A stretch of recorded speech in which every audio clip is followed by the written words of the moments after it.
नाज़रीन अस्सलाम वालेकुम, आपकी खिदमत में एक नई वीडियो के साथ आपका मेज़बान हाज़िर है। नाज़रीन, सीनियर और दलेर सहाफ़ी मोहम्मद मालिक ने आज मुस्लिम लीग नवाज के राइट हैंड और सीनियर और अहम रहनुमा राना सनाउल्लाह के साथ इस तरह के सख्त और कड़वे सवालात किए कि राना सनाउल्लाह सवालों के जवाब देने की बजाय यूं बू तू करने लग गया और राना साहब के पसीने छूट गए। वीडियो मुलाजा कीजिए, फिर इस पर तफसील से बात करते हैं। आपने इतनी उनकी दुख भरी दास्तान सुनाई। जब यहाँ से कोई लोग बच्चे बाहर जाते हैं, जिसके भी बच्चे हों या लड़के, उनका एक पूरा करियर पाथ होता है। लड़का जाता है, पढ़ता है, मैकडॉनल्ड्स में नौकरी करता है, फिर कहीं और नौकरी करता है, उसकी पूरी मनी ट्रेल होती है। हसन की कोई मनी ट्रेल नहीं थी कि कहाँ से उन्होंने वहाँ एकदम कारखाने लगा लिए, जायदादें खरीद ली जो मिलियंस ऑफ पाउंड्स की इन्वेस्टमेंट थी। अब आप लोग सारी दुनिया को कह रहे हैं यहाँ इन्वेस्ट करें, यहाँ पे अपने सारे एसेट बनाएं, अपने लोगों को कह रहे हैं बाहर से पैसे यहाँ लाएं, सब कुछ करें। फैफन की रिपोर्ट छपी है जो गोशवारे सरकारी जमा हुए हैं लोगों के अपने।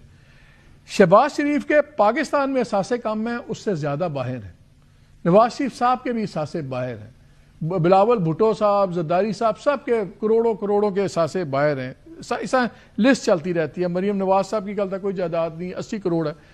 अगर मुल्क के वजीर आजम के बाहर के असासे पाकिस्तान से ज्यादा हों, अगर आपकी पार्टी के जो सीनियर रहनुमा कह लें, जो आई डोंट नो उनका टाइटल इस वक्त, नवाज शरीफ साहब तो प्रेसिडेंट हैं, उनके असासे बाहर हों, ये किसी जमहूरियत में नहीं होता। लंदन में हम नहीं देखते, ये हम अमेरिका में नहीं देखते, हम कहीं नहीं देखते।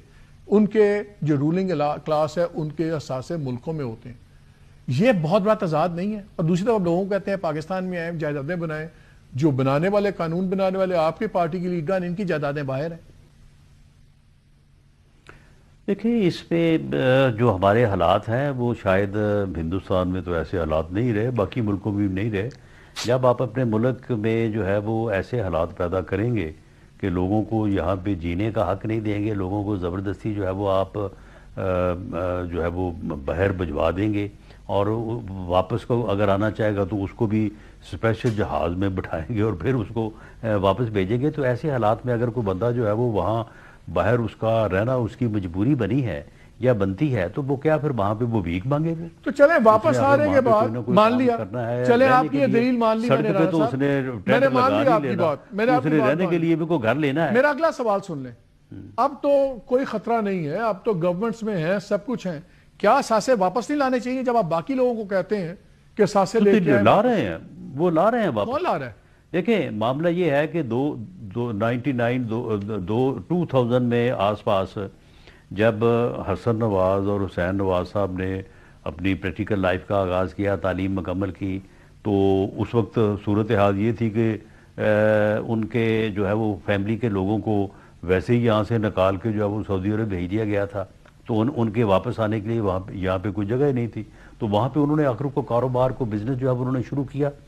अब उसके बाद फिर आपके इल्म में है कि फिर दोबारा वही 8-10 साल बाद जो है वैसे ही हालात जो है वो पैदा हो गए। तो अब मेरे ज़ाती तौर पे इल्म में है कि वो अपना कारोबार, अपने एसेट जो है वो वापस लाने की कोशिश भी कर रहे हैं, ला भी रहे हैं।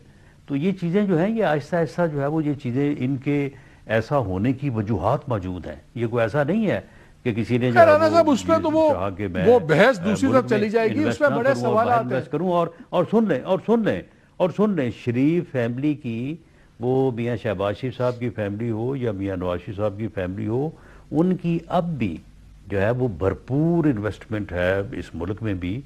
उनके कारखाने हैं, उनका कारोबार है, और उसको वो मजीद बढ़ा रहे हैं। और जो बाहर से है उसको ऐसा ऐसा जो है वो शिफ्ट कर रहे हैं। मुल्क के, मैं तो कहता हूं मुल्क के अंदर करें, मुझे मुल्क के अंदर इन्वेस्टमेंट पे कोई प्रॉब्लम नहीं है। लेकिन वो दूसरा जो आप बात कर रहे थे, जो आपने इतनी उनकी दुख भरी दास्तान सुनाई, जब यहाँ से कोई लोग बच्चे बाहर जाते हैं, जिसके भी बच्चे हों या लड़के, उनका एक पूरा करियर पाथ होता है। लड़का जाता है, पढ़ता है, मैकडॉनल्ड्स में नौकरी करता है, फिर कहीं और नौकरी करता है, उसकी पूरी मनी ट्रेल होती है।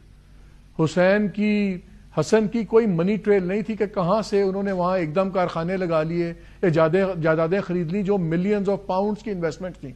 इसलिए वो उनका इतना सिंपल बात नहीं है कि बाहर गए या काम नहीं कर सकते तो बाहर काम शुरू कर दिया। नहीं, वो बहुत सिंपल बात है, वो बहुत सिंपल बात है। और वो मनी ट्रेल और वो सारा कुछ जो है वो मौजूद है। कहीं नहीं वो आप शहजाद अकबर साहब वाली कहानी पे बिलीव ना करें। وہ جو بھی اوریجنل انویسٹمنٹ ہے اس کو جسٹیفائی کیا ہوا ہے، تو اس میں آپ کو چندہ پریشان ہونے کی ضرورت نہیں ہے۔ اچھا رانا صاحب یہ بتائیں، پریشان تو زرداری صاحب بڑے، انہوں نے ان کو بڑے اب دیکھیں نا، اب دیکھیں آپ یعنی اس حد تک جا کے تو پھر بھی آپ کہتے ہیں کہ جی یہاں اس ملک میں فریڈم آف ایکسپریشن نہیں ہے۔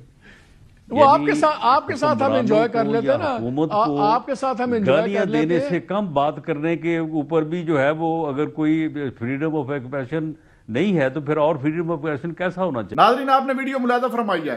ناظرین جیسا کہ محمد مالک نے کہا ہے کہ آپ کہتے ہیں بیر ممالک میں جو لوگ جا کر کاروبار کرتے ہیں وہ ادھر آئیں، اس ملک میں انویسٹ کریں، جیسا کہ جس پر محمد مالک نے اس کو واضح بتایا ہے کہ مریم نواز سمیت مسلم لیگ نواز کے اس وقت جتنے بھی اہم رہنما اور جو قید ہیں اس پارٹی کے، میاں نواز شریف، شہباز شریف، ان کے بیٹے، تمام فیملی ممبر، ان کی جائیدادیں بہر پڑی ہیں، کیا وہ اس ملک میں آ کر انویسٹ نہیں کر سکتے؟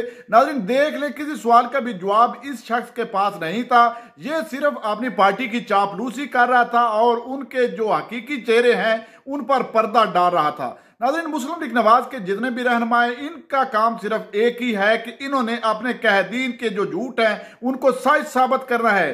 ناظرین دیکھ لیں مسلم لیگ نواز کی بیر ممالک میں کتنی جائیدادیں ہیں، اور کل تک ہماری سی ایم صاحبہ جو کہتی تھی کہ میرے پلے کچھ بھی نہیں ہے، دیکھ لیں محمد مالک صاحب نے بتایا ہے کہ ان کے پاس بھی 80 کروڑ کی جائیداد ہے۔ ناظرین یہ تو ہے مالک صاحب کو پتا، اس کے علاوہ بھی ان کی بے شمار جائیدادیں ہیں۔ ناظرین آپ نے یہ ویڈیو ملاحظہ فرمائی ہے، اس ویڈیو کے بارے میں اور خصوصاً محمد مالک صاحب نے جتنی گفتگو کی ہے اپنی زندگی کو خطرے میں ڈال کر، ناظرین یہ حقیقت ہے، اس ملک میں سچی صحافت ایک جرم بن چکا ہے، اور جو صحافی اس وقت سچائی کا ساتھ دے رہا ہے میں اس کو تہ دل سے سلام پیش کرتا ہوں۔ ناظرین اس ویڈیو کے بارے میں اور خصوصاً صحافی محمد مالک کے بارے میں آپ کی کیا رائے ہے؟